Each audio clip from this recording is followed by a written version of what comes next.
हमने राहुल गांधी का पूरा प्रवचन जो भाषण उन्होंने संसद में दिया था उसको निकाल करके देखा और हमने उसमें पाया कि वो तो ऐसा कह ही नहीं रहे हैं। वो तो कह रहे हैं कि हिंदू धर्म में हिंसा का स्थान ही नहीं है।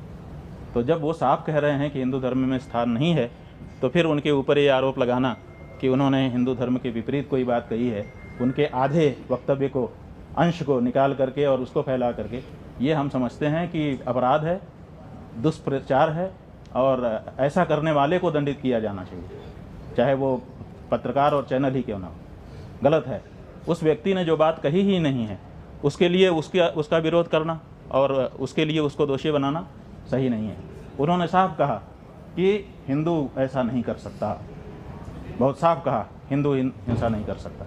बाद में उन्होंने कहा कि जो लोग उन्होंने अपने सामने जो अमुक पार्टी के सरकार के लोग हैं उनको देख करके कहा कि आप लोग अपने आप को हिंदू कहते हो और हिंसा नफरत फैलाते हो।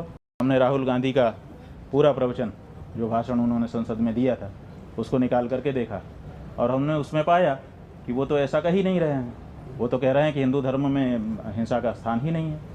तो जब वो साफ कह रहे हैं कि हिंदू धर्म में स्थान नहीं है तो फिर उनके ऊपर ये आरोप लगाना कि उन्होंने हिंदू धर्म के विपरीत कोई बात कही है, उनके आधे वक्तव्य को, अंश को निकाल करके और उसको फैला करके, ये हम समझते हैं कि अपराध है, दुष्प्रचार है और ऐसा करने वाले को दंडित किया जाना चाहिए, चाहे वो पत्रकार और चैनल ही क्यों ना हो। गलत है।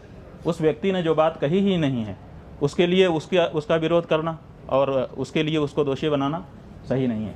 उन्होंने साफ कहा कि हिंदू ऐसा नहीं कर सकता, बहुत साफ कहा, हिंदू हिंसा नहीं कर सकता। बाद में उन्होंने कहा कि जो लोग उन्होंने अपने सामने जो अमुक पार्टी के सरकार के लोग हैं उनको देख करके कहा कि आप लोग अपने आप को हिंदू कहते हो और हिंसा नफरत फैलाते हो। हमसे जुड़े रहने के लिए हमारे YouTube चैनल को सब्सक्राइब करें और नई वीडियो की नोटिफिकेशन के लिए बेल आइकॉन को दबाएं।